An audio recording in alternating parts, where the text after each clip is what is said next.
اب دیکھیں کہ اگر پرندے کی صرف سکن ہوتی جس میں پر جڑے ہوئے ہوتے ہیں تو وہ اگر دھوپ میں اور ٹھنڈک میں ایکسپوز ہوتی تو آپ اس سے اندازہ لگا سکتے ہیں کہ وہ سکن جو ہے وہ جل کے رہ جاتی، نقصان دہ ہوتا اس کے لیے.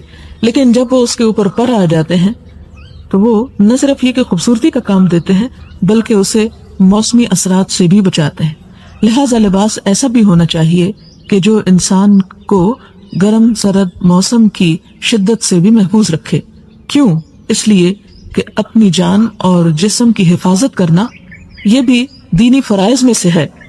انسان جان بوجھ کر ایسا لباس نہ پہنے کہ جس کی وجہ سے وہ بیمار ہو یا جس کی وجہ سے وہ اپنے آپ کو کوئی نقصان پہنچائے. لہذا یہ الفاظ تو دو ہیں لیکن ان کے اندر معنی کی ایک دنیا چھپی ہوئی ہے اور پورا فلسفہ لباس کا بیان کر دیا گیا ہے کہ جس میں ایک اعتدال سامنے آتا ہے. اب دیکھیں کہ 3 چیزیں سامنے آ گئی، باحیا لباس ہو، خوبصورت لباس ہو اور جسم کی حفاظت کرنے والا، جسم کے لیے آرام دہ لباس ہو.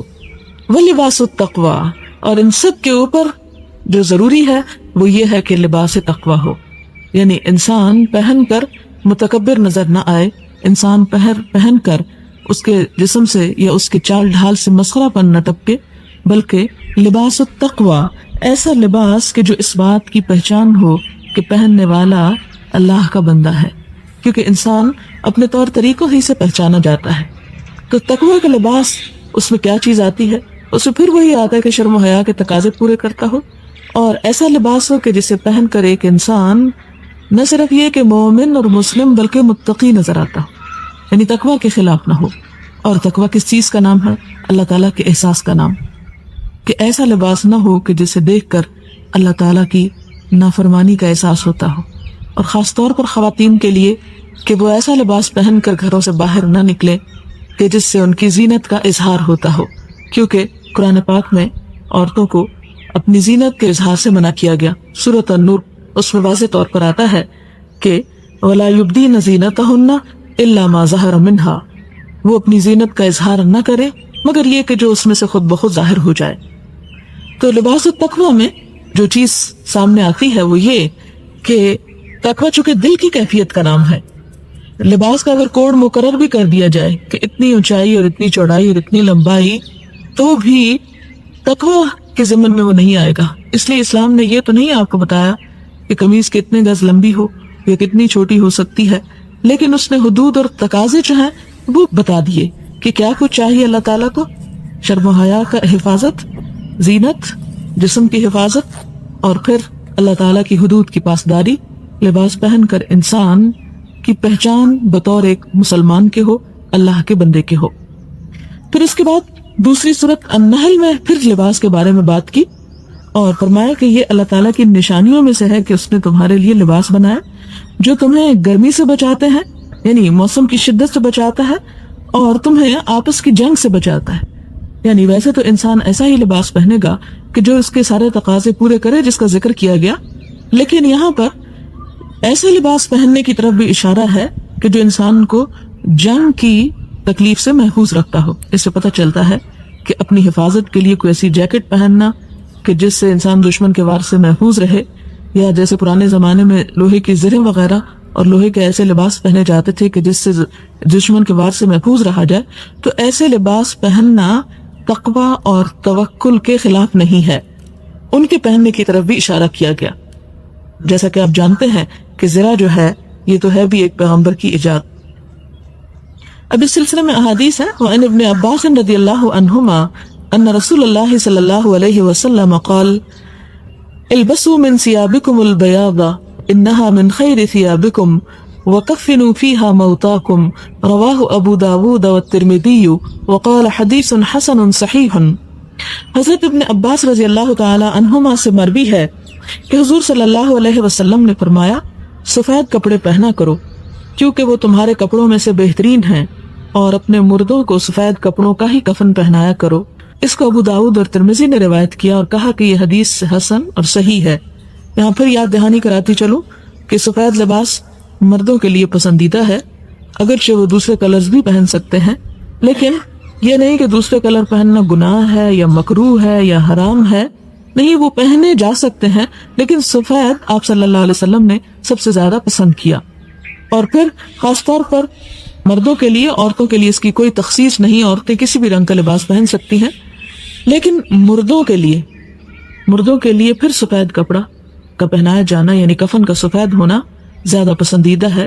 اس کا یہ مطلب نہیں کہ کفن صرف سفید ہی ہو سکتا ہے، کالا یا سبز یا کوئی اور رنگ نہیں ہو سکتا، کوئی بھی رنگ ہو سکتا ہے، لیکن سفید پہنانا افضل ہے۔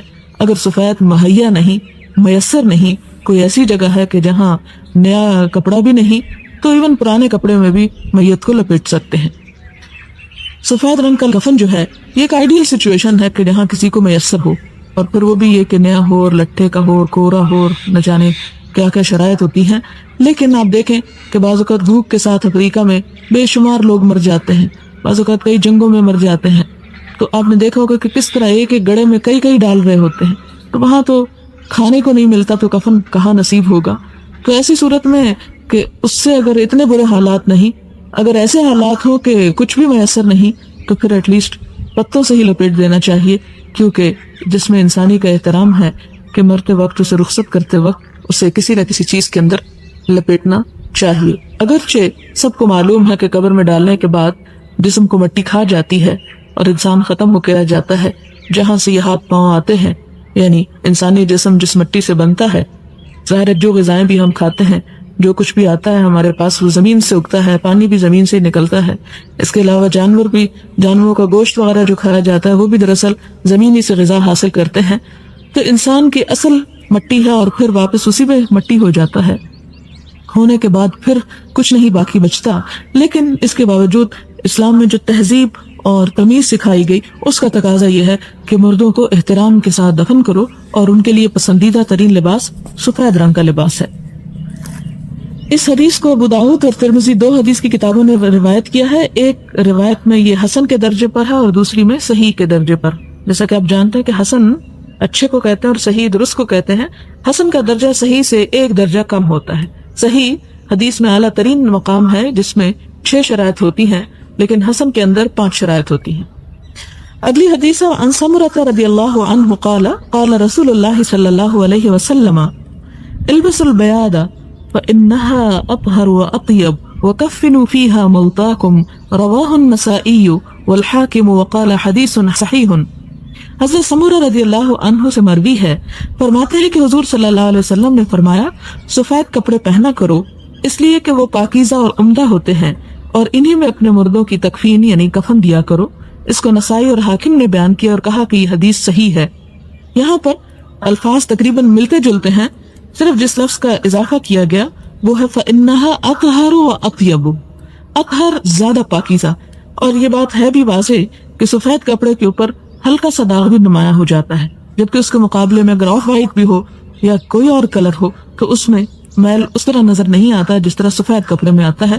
اس لیے اس سے آپ اندازہ لگائیں کہ سفید کپڑے کی اہمیت کس لیے ہے۔ دراصل اس لیے ہے کہ اسلام انسان کو زیادہ سے زیادہ صاف ستھرا اور پاکیزہ رہنے کی طرف متوجہ کرتا ہے۔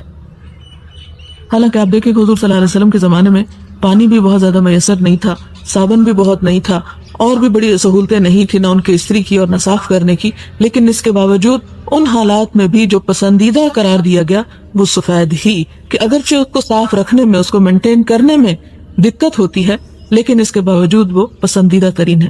اور پھر یہ دوسری بات یہ فرمائی گئی کہ اطیب زیادہ عمدہ ہے، کہ اس سفید کے ساتھ پاکیزگی کا خود بخود ایک تصور ابھرتا ہے، انسان کے احساسات اور جذبات مختلف ہونے لگتے ہیں، اور خصوصاً عبادات کے موقع پر آپ کو اگر کسی حج یا عمرے پر جانے کا اتفاق ہوا ہو تو آپ دیکھیں کہ جب سب لوگ سفید احرام میں ہوتے ہیں، اور خاص طور پر سعی کے وقت آپ ان کو ایک جگہ پر دیکھیں، کیونکہ طواف میں تو وہ لوگ بھی طواف کر رہے ہوتے ہیں جو احرام میں نہیں ہوتے، لیکن سعی صرف وہی لوگ کرتے ہیں کہ جو احرام پہنے ہوئے ہوتے ہیں۔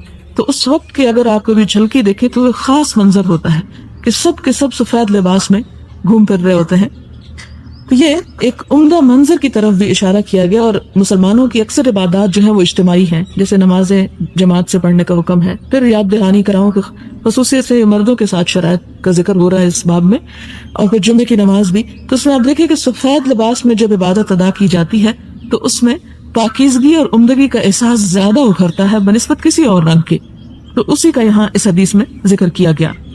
اگلی حدیث ہے عن البراء رضی اللہ عنہ قال كان رسول اللہ صلی اللہ علیہ وسلم مربوعا وَلَقَدْ رَأَيْتُهُ فِي حُلَّةٍ حَمْرَاءَ مَا رَأَيْتُ شَيْئًا قَطُّ أَحْسَنَ مِنْهُ متفق علیہ۔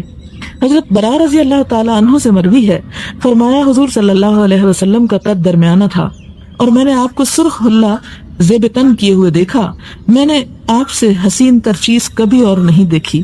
یعنی آپ اپنی شکل و صورت، اپنے قد، اپنے جسم، سمارٹنس کے اعتبار سے نہایت خوبصورت تھے، آپ سے بڑھ کر حسین و جمیل کوئی اور تھا ہی نہیں۔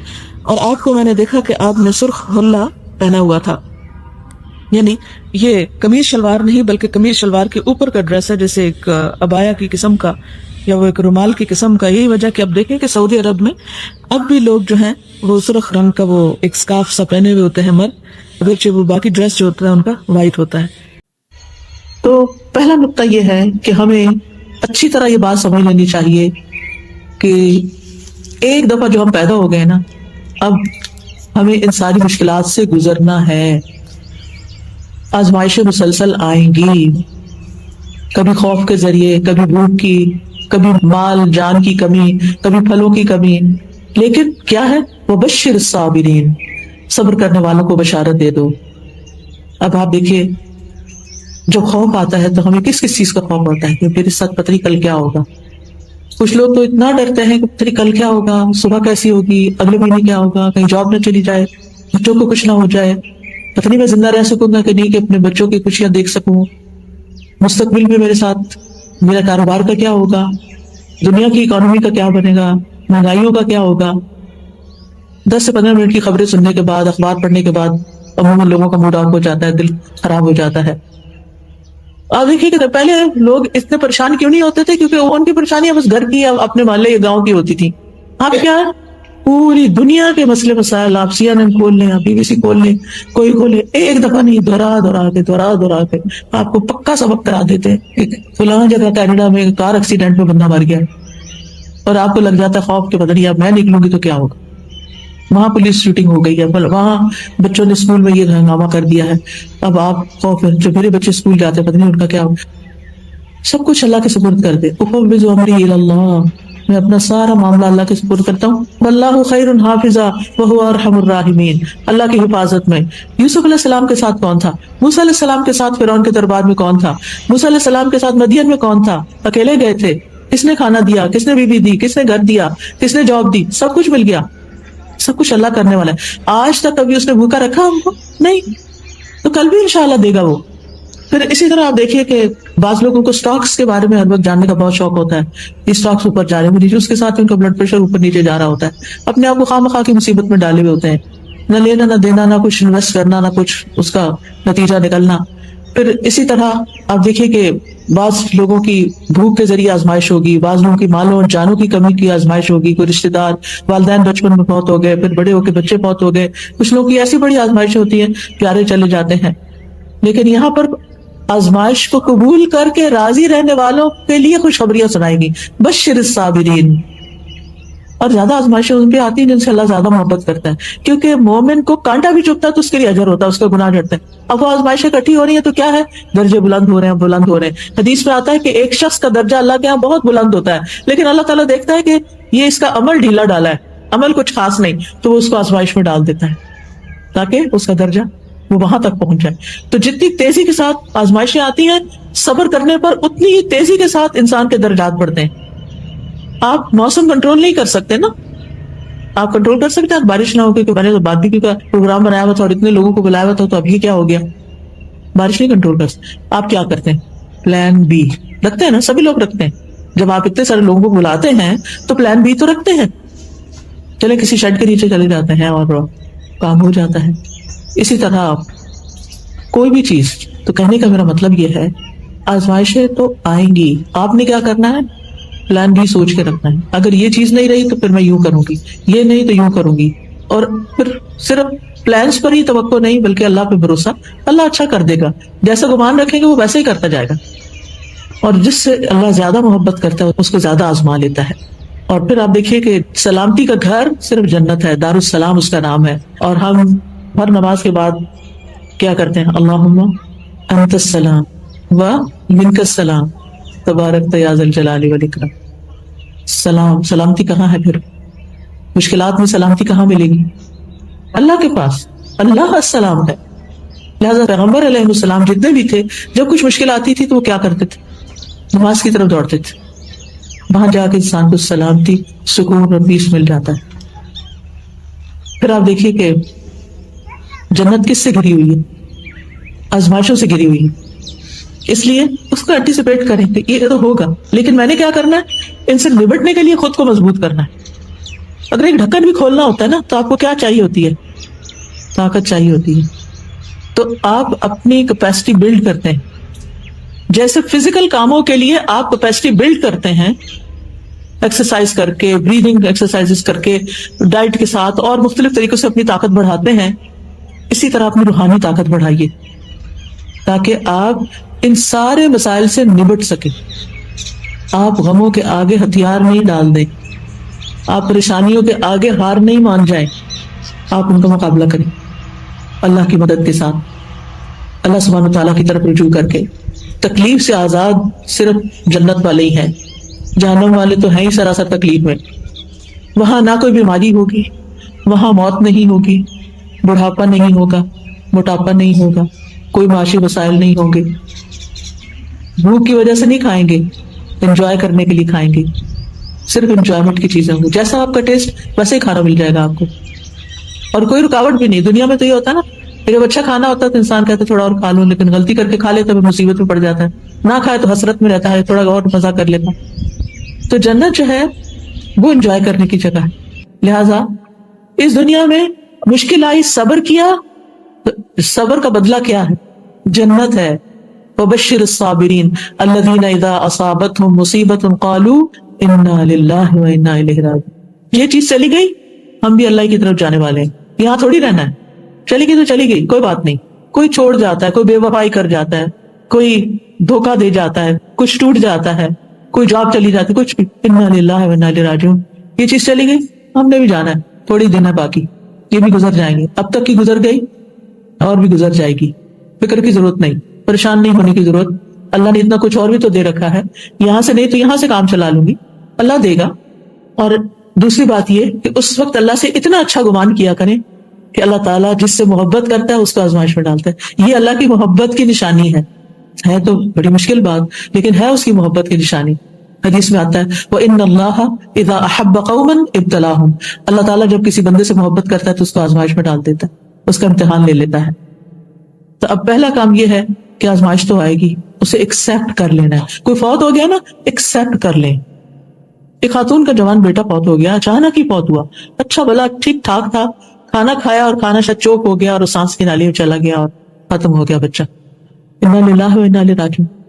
ماں بہت ہی ڈپریشن میں تھی، تو مجھے کسی نے کہا آپ مجھ سے بات کریں. خیر میں نے فون پہ بات کی تو ایک ہی بات بار بار دہرائی جا رہی تھی، میں اب اس کو کیسے دیکھوں گی، اب وہ میں اس کی چیزوں کا کیا کروں گی، میں اس کو کیسے بھولوں گی، میں اس کے بغیر کیسے زندہ رہوں گی، میرا اس کے بغیر یہ کام کیسے ہوگا، وہ میرا بہت خیال رکھتا ہے. بالکل صحیح ہے، ساری باتیں صحیح ہیں، لیکن اب اسے ایکسیپٹ کرنا ہے نا. یہ تو ہو گیا، اب دیکھ نہیں پائیں گے. قیامت کے دن اللہ دکھا دے گا انشاءاللہ. اگر وہ نیک تھا اور آپ بھی نیکیاں کریں اس کے پیچھے، تو ملاقات دوبارہ ایسی ہوگی کہ کبھی جدائی نہیں ہوگی. اور اگر وہ اللہ کی نافرمانی میں گیا اور ہم اللہ کی نافرمانی کر کے ناراض ہوئے چلے جا رہے ہیں اور صبر نہیں کر رہے، تو پھر یہ ہمارے لیے نقصان دہ ہے. تو ہمیں مشکل یا کوئی آزمائش یا کوئی بھی نقصان اس کو ایکسیپٹ کرنا کہ بس یہ ہو گیا نا، گلاس ٹوٹ گیا بس، اب میں نے کسی کا دل نہیں توڑنا. بعض اوقات کو مہمان توڑ دیتا ہے، اب تو خیر ڈسپوزیبل سے مہمانوں کو بھگت دیتے ہیں، لیکن یہ کہ کوئی خاص مہمان بھی ہوتے ہیں جن کے لیے بڑے شوق سے آپ بڑی اچھی کراکری نکالتے ہیں اور وہ پھر ان کے ہاتھ سے چھڑک جاتی ہے اور ٹوٹ جاتی ہے، اور پھر اب وہ ساری محبت اور خوشی جو ہے وہ غم میں بدل جاتی ہے. چھوڑے اس کو، یہ تقدیر کا حصہ تھا، اس کی موت یہی لکھی ہوئی اور ان کے ہاتھوں لکھی ہوئی تھی، اس نے یہی ٹوٹنا تھا. ہو گیا نا، بس ہو گیا، ختم، آگے چلو، موو آن. اللہ اور دے گا. دیکھیں اگر ہمارے برتن ٹوٹے نا تو ہم نئے کہاں سے خریدیں، اور تو جگہ ہی نہیں ہے، اتنا کچھ بھر لیا. پھر آپ دیکھیے کہ یہ اپنے آپ سے دہرا کریں کہ یہی زندگی ایسی ہے، رولر کوسٹر ہے، اسموتھ رائڈ نہیں ہے. یہ ہوگا، کوئی بات نہیں. جب آپ بیک ہوم جاتے ہیں اور ٹوٹی ہوئی سڑکوں پہ گاڑی چلاتے ہیں تو کچھ لوگ ہوتے ہیں کہ وہ ایکسپٹ کر لیتے ہیں کہ یہ ٹوٹی ہوئی سڑک ہے، اس پہ یہ ہوگا، اور کچھ لوگ ہر تھوڑی دیر کو بات کرتے تو ہوگا کیسا گڑھا آ رہا ہے، یہ ہو گیا، وہ سارا مزہ ہی خراب کیے رکھتے ہیں اپنا اور دوسروں کا بھی. تو یہ تو ہوگا، ٹوٹی سڑک پہ آپ چڑھے ہیں تو ہوگا، اس زندگی میں آئے تو یہ تو ہوگا، ایکسپٹ کر لیں، ایکسپٹ کر لیا. پھر یہ ہے کہ یہ یاد رکھیں کہ کچھ امتحان چھوٹے ہوتے ہیں، کچھ بڑے ہوتے ہیں. جو بھی امتحان آئے کہیں شکر اللہ کا، اس سے بڑا نہیں آیا. وہ آپ کو چھوٹا لگنے لگے گا. کچھ مسائل کم عرصے کے لیے ہوتے ہیں، کچھ مسائل زیادہ عرصے کے لیے ہوتے ہیں. آپ سوچیں کہ زیادہ عرصے کے لیے اجر و ثواب بڑھنے لگ گیا. کبھی ایک مسئلہ ختم نہیں ہوتا کہ ایک اور شروع ہو چکا ہوتا ہے. انسان اور زیادہ بوجھ تلے دب جاتا ہے. اس کو بھی ایکسپٹ کر لیں. یہ ایکسپٹ کیا، ایک اور بھی ایکسپٹ کر لیتے. اور پھر ایکسپٹ کرنے کے بعد ان کو پروفیشنل طریقے سے ڈیل کرنے کی کوشش کریں. کوئی بیمار ہے تو علاج کریں، دعا کریں. اگر روزی روٹی چلی گئی ہے تو اس کے لیے آپ بھاگ دوڑ کریں، کچھ نئی جگہ تلاش کریں. ہو سکتا ہے اسی میں خیر ہو، آپ کو اللہ نے اس سے بہتر دینا ہو. آپ اس کے ساتھ چمٹ کے بیٹھے ہوئے ہیں، یہ گیا ہے تو اب آپ نئی تلاش کریں گے، اللہ تعالیٰ آپ کے لیے نیا وینیوز کھول دے گا. سوچ کو مثبت رکھیں، پازیٹو سوچیں. پریشانی کو مثبت سوچ میں بدل لیں. یہ یاد رکھیں ہر مشکل کے ساتھ آسانی ہے. قرآن میں آتا ہے فَإِنَّ مَعَ الْعُسْرِ يُسْرًا، إِنَّ مَعَ الْعُسْرِ يُسْرًا. اب آپ دیکھیں دو طرف یسر ہے، بیچ میں عسر ہے. دو بار اللہ تعالیٰ اس آیت کو لائے ہیں تاکہ مومن کو تسلی ہو. پھر آپ دیکھیں کہ کچھ لوگوں کے پاس اتنے بڑے مسائل کو نہیں ہوتے لیکن پھر بھی وہ خوف اور پریشانی کا شکار رہتے ہیں. اس عادت کو بھی بدلیے. آپ اس آیت کو یاد رکھیے، إِنَّ مَعَ الْعُسْرِ يُسْرًا. اگر تکلیف آ گئی نا تو اللہ تعالیٰ اس میں سے کوئی آسانی بھی نکالے گا، کوئی اور راستہ بھی نکلے گا. اور پھر یہ کہ ہم تو مسلمان ہیں نا، ہم کہتے ہیں ہم تو اللہ کے لیے جی رہے ہیں. ان صلاتی و نسکی و محیایا و مماتی للہ رب العالمین. یہ کہہ دیا تو کیا مطلب ہے اس کا؟ میری زندگی کس کے لیے؟ جس نے دی ہے اسی کے لیے. جیسے وہ چاہے گا ویسے ہی زندگی بسر کروں. لہذا مجھے یہ دیکھنا ہے کہ میں کہاں کہاں اللہ تعالیٰ کو ناراض کر رہی ہوں. مجھے اپنے آپ کو درست کرنا ہے. تکلیف میں انسان اللہ کو زیادہ یاد کرتا ہے، دعائیں بھی زیادہ کرتا ہے. پھر اللہ سے مدد مانگیں کہ اللہ تعالیٰ میری کوئی چیز آپ کو پسند نہیں، آپ اس کی اصلاح کر دیں. اور یہ دعا کثرت سے مانگا کریں، اللہم وفقنا لما تحب و ترضی. اللہ مجھے اس چیز کی توفیق دے دیں جس سے آپ محبت کرتے ہیں اور جس سے آپ راضی. مجھے وہ کام کرنے سے کہا دیں، ان کاموں کو شوق لگا دیں کہ جن سے آپ راضی. کتنی خوبصورت دعا ہے، میری فیوریٹ دعا کہ اللہ وہ کام کروا لے جس سے آپ راضی ہو جائیں، جس سے آپ خوش ہو رہے ہیں. کیونکہ الٹیمیٹ گول کیا ہے ہماری زندگی کا؟ کس کو خوش کرنا؟ اللہ کو. ہم کہتے تو ہیں لفظوں سے لیکن کرتے کس کو خوش؟ سارا وقت کس کی خوشی میں، کوئی پریشانی میں رہتے ہیں، لوگوں کو خوش کر. آپ دیکھیے کہ ہم اپنے سارے کاموں کو جائزہ لیں. مثال کے طور پر آپ دیکھیں کہ ہماری شادیاں ہوتی ہیں تو ہم لوگوں کو خوش کرنے کے لیے کیا کیا نہیں کرتے، اور خود اپنا حال خراب کر لیتے ہیں دوسروں کو خوش کر کر کے. لوگ پھر بھی خوش نہیں ہوتے. وہ ساری اچھی چیزیں پا کر، کیونکہ انسانی نیچر ہی ایسے شیطان کے دباؤ میں، ساری اچھی چیزیں پا کر جو چیز ذرا ٹھیک نہیں ہوگی اس کو پکڑ لیں گے. کیسا لگا کھانا؟ وہ جو فلاں چیز تھی نا، وہ سیلڈ کا فلاں پتا تھا، وہ فلاں ایسا چھوٹی سی کوئی چیز اس میں سے نکال لیں گے. پھر یہ ہے کہ اللہ کو دوست بنا لیں. یوسف علیہ السلام کی زندگی بڑی آزمائشوں میں گزری تھی. اللہ نے ان کو بادشاہت بھی دے دی، ہر چیز ان کے کنٹرول میں دے دی، سب ان کے تابع ہو گئے، ہر چیز ان کے لیے مسخر ہو گئی. انہوں نے کیا مانگا؟ فاطر السماوات والارض انت ولی فی الدنیا والآخرہ. میرا سہارا یہ اس بادشاہت پہ نہیں، ان اختیارات پہ نہیں. انت ولی فی الدنیا والآخرہ، تو ہی میرا دوست ہے دنیا اور آخرت میں. توفنی مسلمان، مجھے اسلام کی حالت میں فوت کرنا. میری فکر یہ ہے، میرا غم یہ ہے. والحقنی بالصالحین، اور مجھے نیک لوگوں کے ساتھ ملانا. صالحین کے ساتھ، مرنے کے بعد بھی، دنیا میں بھی نیک لوگوں کے ساتھ اور موت کے بعد بھی نیک لوگ. کیونکہ نیک لوگ کسی کی غیبت نہیں کرتے. کسی کی نیکی کو پہچاننا نا، یہ نیک ہے یا نہیں، اس کی گفتگو پہ غور کیا کریں کہ یہ منفی باتیں کرتا ہے یا مثبت باتیں کرتا ہے. یعنی یہ لوگوں کی صرف برائیاں ہی چنتا رہتا ہے یا اس نے کبھی لوگوں کی تعریف بھی کی ہے اور اچھی بات بھی کی ہے. نیک لوگ وہ ہوتے ہیں جو اپنے رویے سے، اپنے معاملے سے، اپنی باتوں سے دوسروں کو خوشی دیتے ہیں. وہ لوگ نیک نہیں ہوتے کہ اگر آپ ان کے پاس بیٹھے تو ڈپریشن میں اور پڑھ کے اٹھیں، آپ کو مایوس ہی کر دیں. تو ایمان ہونے کے باوجود اگر ڈپریشن ہو رہا ہے تو یاد رکھیے کہ اللہ ایمان والوں کا دوست ہے. وہ انہیں اندھیروں سے نکال کر روشنی میں لاتا ہے. تو اللہ کو دوست بنا لیں. پھر اللہ کے ذکر میں خود کو مشغول رکھیں. ابن تیمیہ کہتے ہیں رحمہ اللہ، جو شخص خود کو اللہ کے ذکر میں مشغول نہیں کرتا اور اس کی زندگی میں ایسے لمحات آتے ہیں جب وہ مکمل خاموش ہوتا ہے اور وہ کچھ نہیں کرتا، تو شیطان اس کے اندر وسوسے ڈالنے شروع کر دیتا. جو لوگ ذکر کرتے رہتے ہیں شیطان ان سے بھاگتا ہے، اور جب آپ ذکر چھوڑ دیتے ہیں شیطان آپ کے دل پہ جم جاتا ہے. جب آپ چپ کر کے بیٹھے ہوتے تو ذہن کدھر چلا جاتا ہے، ادھر ادھر بھٹکنے لگتا ہے. تو مثبت سوچ کے لیے ذکر ضروری ہے. پھر اللہ کا تقوی اختیار کریں. اللہ کے تقوی کا مطلب یہ ہے کہ جو چیزیں اللہ تعالیٰ کو ناراض کرتی ہیں ان سے بچیں، گناہوں سے بچیں، اور جو اس کو پسند ہے کام وہ کریں. اس کا فائدہ کیا ہوگا؟ اس کا فائدہ یہ ہوگا کہ مشکل ترین حالات میں آپ کے لیے رستہ نکل آئے گا. سورۃ طلاق میں آتا ہے وَمَن يَتَّقِ اللَّهَ يَجْعَل لَّهُ مَخْرَجًا وَيَرْزُقْهُ مِنْ حَيْثُ لَا يَحْتَسِبُ. جو اللہ کا تقوی اختیار کرتا ہے اللہ تعالیٰ اس کے لیے مشکل سے نکلنے کا رستہ بنا دیتے ہیں، اور اس کو وہاں سے رزق دیتے ہیں جہاں سے وہ سوچ بھی نہیں سکتا، گمان میں بھی نہیں ہوتا، خیال میں بھی نہیں ہوتا. حضرت ہاجرہ کی مثال لیں. ایک خاتون تھی، خاتون میرے اور آپ جیسی، ہم سے بہتر لیکن خاتون تھی، خاتون ہونے میں ہم جیسی. ابراہیم علیہ السلام نے ان کو اور ان کے دودھ پیتے بچے کو کہاں چھوڑا تھا. اگر آج ہمارا شوہر ہمارے ساتھ ایسے کرے تو پھر ہم کیا کریں گے؟ سنگل پیرنٹس کی آپ نے حالت کبھی دیکھی ہو؟ حضرت ہاجرہ نے کیا کیا تھا؟ وہ جب حضرت ابراہیم ان کو چھوڑ کے جا رہے تھے نا، کہاں چھوڑ رہے تھے؟ مکہ کی وادی میں، جہاں کوئی انسان ہی نہیں تھا، کوئی گھر نہیں تھا، کوئی کچن نہیں تھا، کوئی فریج نہیں تھی، کوئی کھانے کی چیز نہیں تھی، کوئی مارکیٹ نہیں تھی، کوئی اللہ والا رہتا نہیں تھا وہاں کے آپ کو لا کے دے دے، کچھ بھی نہیں تھا، ہر چیز سے محرومی. وہ اپنے شوہر کے پیچھے جاتی، آپ مجھے کیوں یہاں چھوڑ کے جا رہے؟ وہ خاموش ہے. وہ آگے چلنے لگتے، پھر پیچھے نہیں مڑ کے دیکھتے، آپ کیوں چھوڑ کے جا رہے؟ پھر جواب نہیں آتا. پھر تیسری دفعہ پوچھتی ہیں تھوڑا اور آگے جا کے، آپ مجھے کہاں چھوڑ کے جا رہے ہیں؟ کیوں چھوڑ کے جا رہے ہیں؟ اللہ ہمارا کبھی حاضر، کیا اللہ نے آپ کو اس کا حکم دیا ہے؟ حضرت ابراہیم نے سر ہلا دیا. ہاں تو دیکھیے اس عورت کا ایمان. پھر اللہ ہمیں ہرگز ضائع نہیں کرے گا، پھر ہم یہاں بھوکے نہیں مریں گے، ہم پھر تنہا نہیں ہیں، پھر اللہ ہمارے ساتھ ہے. غار میں نبی صلی اللہ علیہ وسلم نے کیا کہا تھا ابو بکر کو؟ لا تحزن ان اللہ معنا، غم نہ کرو اللہ ہمارے ساتھ ہے. ہر مشکل میں پڑے ہوئے انسان کو یہی سوچنا چاہیے اللہ ہمارے ساتھ ہے، ہم تنہا نہیں ہیں، ہم اکیلے نہیں. اگر انسانوں نے چھوڑ دیا تو کیا ہوا، مال نے چھوڑ دیا تو کیا ہوا، اللہ ہمارے ساتھ ہے. تو اللہ کا تقویٰ، اللہ کی یاد. اور حاجر علیہ السلام نے کبھی اس کو گمان بھی کیا ہوگا کہ اس کا حل زمزم ہوگا؟ آج تک ہم زمزم کو ترستے ہیں، کہیں سے مل جائے تو اس کو سنبھال کر رکھتے ہیں، اس کا ایک ایک قطرہ ہم سنبھالتے ہیں کہ اس کو ضائع نہیں ہونے دینا. تو کیا تھا ان مع العسر یسرا، وہ کس طرح بھاگ دوڑ کر رہی تھی وہاں پر. ہم اب جاتے ہیں تو ہم کہتے ہیں چلا نہیں جاتا، اتنی مشکل میں آ جاتے ہیں جب صحیح کرتے ہیں پیدل. وہاں تو چھت بھی نہیں تھی، اے سی بھی نہیں تھا، کچھ بھی نہیں تھا، کوئی لوگ بھی نہیں آس پاس سے. لوگوں کی موجودگی میں کام کرنا آسان ہو جاتا ہے بعض اوقات، اور سارے چلے جا رہے ہیں، کہتے ہیں یہ بھی تو چل رہے ہیں، وہ دیکھے کس طرح لگڑا کے چل رہا ہے، میں بھی چلوں گی. چلنے کی ہمت آ جاتی ہے، انسان دوسروں سے انسپائر ہو کے چلتا ہے.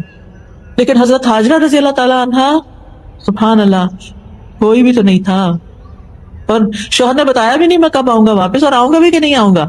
کیا دل ہوگا، کیسا یقین ہوگا، کیسا توکل ہوگا کہ وہ اس وقت پریشان نہیں ہوتی بلکہ بچے کی فکر کرتی ہیں.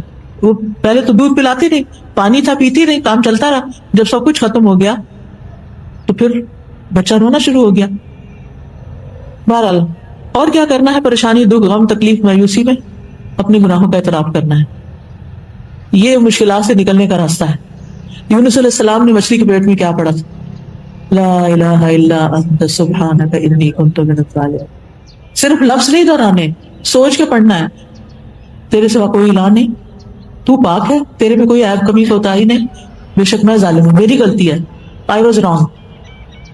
انہوں نے یہ نہیں اس وقت کہنا شروع کیا کہ وہ لوگوں نے مجھے بہت ستایا تھا اس لیے میں نکلا تھا وہاں سے.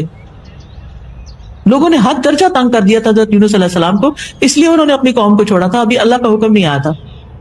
اللہ کا حکم آتا قوم تباہ ہو جاتی، ان کو اللہ تعالیٰ بچا کے لے جاتی، جیسے سارے پیغمبروں کے ساتھ ہوا. تو یہ پہلے نکل آئے ناراض ہو کے، وہ پکڑ ہو گئی. نکلے کیسے پھر اس پکڑ سے، اس غم سے؟ اور اللہ تعالیٰ قرآن پاک میں فرماتے ہیں وَكَذَلِكَ نُنْجِي الْمُؤْمِنِينَ، ہم مومنوں کو اسی طرح نجات دیتے ہیں. یعنی جیسے یونس علیہ السلام کو دی تھی، اگر مومن بھی اپنی غلطیوں کا اعتراف کرے، اپنی غلطیوں کو مانے، اپنے گناہوں کی توبہ کرے، تو ہم ان کو بھی ایسے ہی غم سے نکال لیں گے. اور اس کی تفصیل تو آپ کو پتہ ہی ہوگی کہ کس طرح قرہ ان کے نام بار بار نکلا اور ان کو پھینکا گیا، اور اس طرح وہ مچھلی کے پیٹ میں چلے گئے اور پھر وہ سمندر کی گہرائی میں چلی گئی. ابھی جو آپ دوست ڈوبی ہے، پڑھا ہوگا آپ نے کہ کتنا ڈارک ہے نیچے. تو اللہ تعالیٰ فرماتے قرآن پاک میں وَنَادَى فِي الظُّلُمَاتِ، انہوں نے اندھیروں میں پکارا. مچھلی کے پیٹ کا اندھیرا، غم کا اندھیرا، اور پھر سمندر کا اندھیرا اور رات کا اندھیرا. اف، سوچ کے روح کانپ جاتی ہے. اگر آپ امیجن کریں وہاں سے اللہ نے نکالا. کیا ہم میں سے کسی کا غم، تکلیف، پریشانی ویسی ہے؟ نہیں. اور اگر اللہ نے ان کو نکالا تو وہی اللہ ہمیں بھی نکال سکتا ہے. لیکن انہوں نے سچے دل سے کہا تھا. ہم کیا کرتے, گٹیاں پکڑ لیتے ہیں, باتیں کرتے ادھر ادھر کہ لا الہ الا انت سبحانک انی کنت من الظالمین, اس نے کیا پہنا ہوا ہے, اس کے کپڑے کیسے ہیں, یہ کیا پڑھنا ہوا. ایک دفعہ نہیں سوچ کے پڑھتے, پھر کہتے ہیں ہم نے تو وظیفہ کیا تھا کچھ نہیں ہوا. حضرت یونس کے بارے میں کوئی نہیں آتا کہ انہوں نے 1.25 لاکھ ہی پڑھا تھا, انہوں نے شاید ایک ہی دفعہ پڑھا اور مچھلی اوپر آنا شروع ہو گئی. اور پھر کس طرح اللہ کے اذن سے مچھلی نے باہر نکالا, مچھلی کے ایسڈ سے سارا جسم زخمی ہو چکا تھا, ریش ہو چکا تھا. قرآن مجید میں آتا ہے کہ اللہ تعالیٰ نے ان کے لیے یقطین کدو کا پودا اگایا اور اس کی چھاؤں میں تھے اور اس کا پھل بھی کھاتے تھے. اسی لیے آپ دیکھیں کہ جو کدو ہوتا ہے وہ اسکن کی ڈیزیز کے لیے بہت مفید ہوتا ہے. پھر اللہ نے ان کے لیے انتظام کیا, پھر ان کو واپس اپنی قوم میں بھیجا اور ان کی قوم کو بھی اللہ نے معاف کر دیا, سب ٹھیک ہو گیا. آزمائش آئی, سخت آئی, لیکن نکل آئے اس سے. کس چیز سے؟ انی کنت من الظالمین, میری غلطی ہے. لیکن ہم سب کے اندر اتنی انا ہے, نہ اللہ کے آگے اس طرح جھکتے ہیں کہ اپنی غلطیاں مانیں, ہم بلکہ کہتے ہیں میں نے کیا ہی کیا تھا. تو پھر آپ دیکھیے کہ کس طرح ویل جو دنیا کی سب سے بڑی مخلوق ہے اس نے اپنا منہ کھولا, اور کس طرح یونس علیہ السلام اندر گئے, اور کس طرح وہ ویل سمندر کی گہرائیوں میں گئی, اور کس طرح پھر یونس علیہ السلام باہر نکلے, اور کس طرح ان کو صحت ملی, اور کس طرح وہ اپنی زندگی میں روٹین پہ آ گئے. آج اگر کوئی ویل ہمیں نگل لے, اللہ نہ کرے, تو ٹیکنالوجی بھی یہ نہیں جان سکتی کہ یہ لوکیٹ نہیں کر سکتی کہ آپ کہاں ہیں, کوئی نہیں مدد کر سکتا. لیکن یونس علیہ السلام نے صرف اللہ کو پکارا تھا اور اللہ نے نکال دیا. تو ہمیں بھی کیا کرنا چاہیے, صرف سہارے نہیں ڈھونڈنے چاہیے, یہ مدد کرے گا وہ کرے گا, اور وہ نہیں کرتے تو اور فرسٹریشن. پھر اللہ ہے نا, جب کوئی دکھ ہو آپ اکیلا محسوس کریں کہ اللہ ہے نا, میں اکیلی تھوڑی بیٹھی ہوں, اللہ ہے نا میرے ساتھ. بچے چلے گئے کوئی بات نہیں, اللہ ہے نا. شوہر چلے گئے دنیا سے کوئی بات نہیں, اللہ ہے نا. میرے لیے اللہ کافی ہے, حسبی اللہ و نعم الوکیل. جب کبھی یہ خیال آئے نا کہ ہے, کیونکہ ہم سب جو ایج کے اس حصے میں 60+ مثلاً میری طرح, تو ہم سوچتے ہیں کہ اللہ نہ کرے اسپاؤس کو کچھ ہو, اللہ نہ کرے کہ بچوں کو کچھ ہو, پھر ہم اکیلے کیسے, کیا کریں گے کیا نہیں کریں گے. یعنی ہر ایک کو یہ خوف ضرور آتا ہے, اور یہاں اس ملک میں تو خاص طور پر جہاں کوئی رشتے دار بھی نہ ہو تو پھر کیا کریں گے. یہی سوچا کہ اللہ ہے نا, وہ ٹیک کیئر کرے گا. الحمدللہ ہم لوگ مسجدوں سے جڑے ہوئے ہیں, بہت سے دینی دوست ہیں, ایمانی ساتھی ہیں, اللہ کا شکر ہے کہ وہ ہم سے زیادہ ہماری کیئر کرتے ہیں.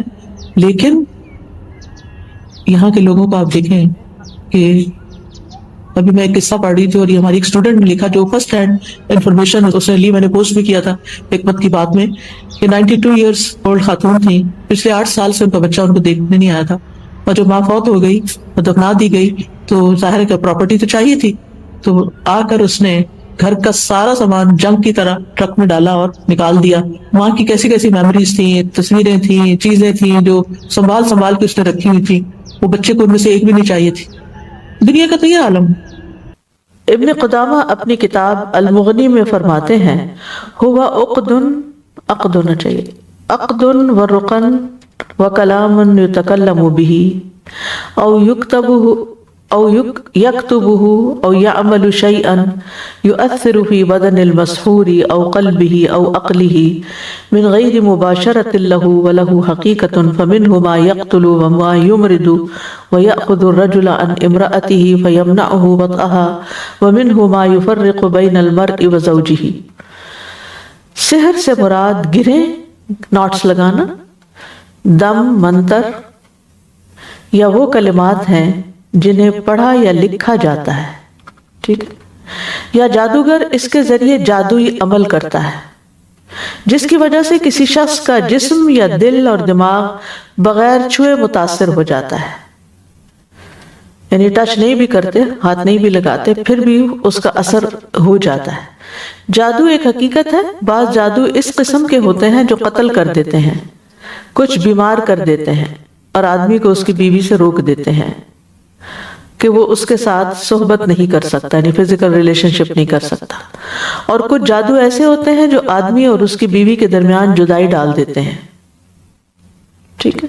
تو بہرحال جادو کی ایک تاثیر ہوتی ہے. امام زہری کہتے ہیں کہ جادو ایک ایسا عمل ہے جو شیطان جن کی مدد سے کیا جاتا ہے. امام راضی کہتے ہیں کہ جادو کا تعلق ہر اس کام کے ساتھ ہوتا ہے جس کا سبب پوشیدہ ہو, وجہ معلوم نہ ہو, اور اس میں دھوکہ دہی نمایاں ہو. لیث رحمہ اللہ کہتے ہیں کہ جادو اس عمل کا نام ہے جس میں پہلے شیطان کا قرب حاصل کیا جاتا ہے, پھر اس سے مدد لی جاتی. یعنی غلط کام کیے جاتے ہیں جس سے شیطان خوش ہوتا ہے اور پھر وہ مدد کرتا ہے.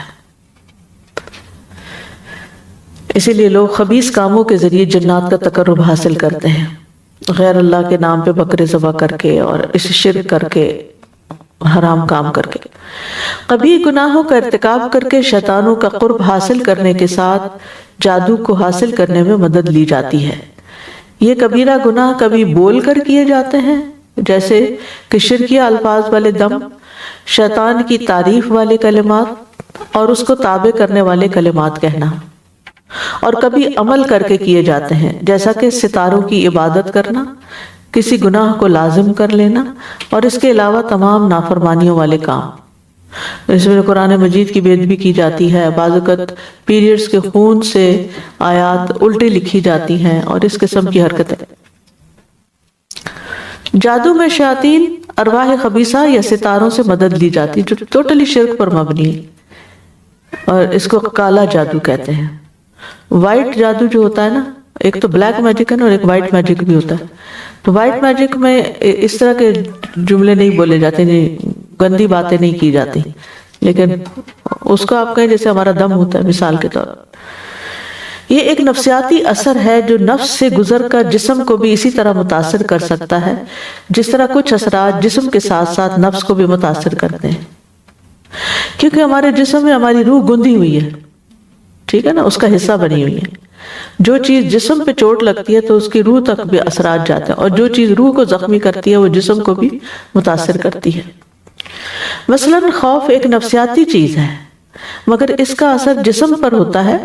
یہ ہوتا ہے کہ رونگٹے کھڑے ہو جاتے ہیں، بدن میں کپکپاہٹ سی طاری ہو جاتی ہے، دل دھڑکنے لگتا ہے. تب تو خوف تھا، کوئی مادی چیز تو نہیں تھی، لیکن اثرات کس پر ہوئے؟ جسم پر. جادو سے حقیقت تبدیل نہیں ہوتی، مگر انسان کا نفس اور حواس اس سے متاثر ہو کر یہ محسوس کرنے لگتے ہیں کہ حقیقت تبدیل ہو گئی ہے. یعنی انسان کی سوچوں پر اس کا اثر پڑتا ہے.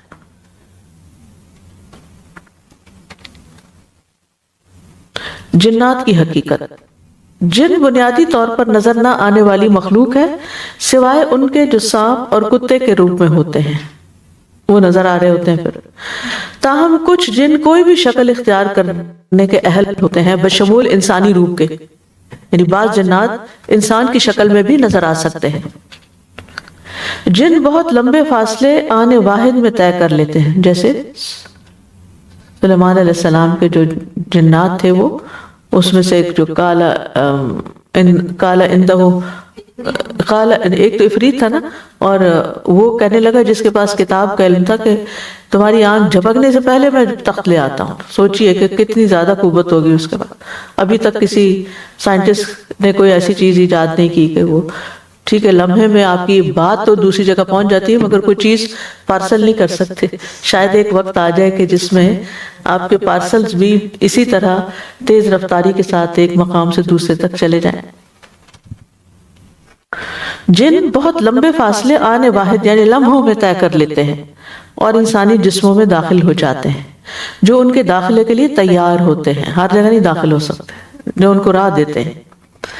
اللہ تعالیٰ نے ان کو ایسی غیر معمولی صلاحیتیں دینا مناسب جانا، جس طرح اس نے دوسری مخلوقات کو انسانی صلاحیتوں سے بالا دوسری صلاحیتیں دی ہوئی ہیں، یعنی دوسری اور طرح کی صلاحیتیں. مگر پھر بھی اللہ تعالیٰ نے انسان کو ہی اپنی تمام مخلوقات میں سے اونچے مرتبے کے لیے منتخب کیا ہے. جنوں کی صلاحیتوں کے متعلق ان بنیادی حقیقتوں کو اگر ذہن میں رکھا جائے تو تمام مافوق الفطرت اور جادوئی واقعات جو جھوٹے نہیں ہوتے، ان کی اصلیت کی آسانی سے توضیح کی جا سکتی. توضیح کا مطلب وضاحت، ٹھیک ہے. مثال کے طور پر آسیب زدہ گھر جہاں بجلی خود بخود جلتی بجھتی رہتی ہے، یہ تو سنا ہی ہوگا، یہ شاید آپ کا کوئی مشاہدہ بھی ہوا ہو. دیواروں سے تصویریں گرتی ہیں، چیزیں ہوا میں اڑتی ہیں، چیزیں ہوا میں اڑتی نظر آتی ہیں. فرش سے چرچراہٹ کی آوازیں نکلتی جیسے کچھ چل رہا ہے، خاص طور پر اگر